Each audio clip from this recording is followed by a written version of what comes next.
मीरा भाईंदर महापालिकेच्या अत्यावश्यक सेवा पुरवठ्याच्या गाडीचा गैरवापर होत असल्याचा प्रकार समोर आला आहे। एका जागरूक नागरिकाने गाडीचा व्हिडिओ तयार करून हा प्रकार उघडकीस आणलाय, ज्यामध्ये मीरा भाईंदर महापालिकेच्या नावासह अत्यावश्यक सेवा असं गाडीवर लिहिलं गेलं आहे। ही गाडी पालिकेची आहे किंवा सिलेंडर विक्री करणारा पालिकेच्या नावाचा गैरवापर करत आहे, याबाबत चौकशी करून दोषींवर कडक कारवाई करण्याची मागणी सामान्य नागरिकांकडून होत आहे।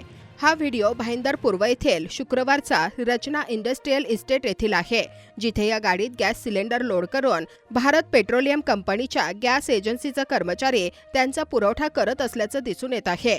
या व्हिडिओमध्ये स्पष्टपणे दिसते की गाडीत सिलेंडर ठेवले गेले आहेत आणि कर्मचारी ते डिलिव्हर करत आहेत। जर गाडी पालिकेची असल्यास यामध्ये पालिकेच्या गाडीचा खासगी कामासाठी उपयोग होत आहे।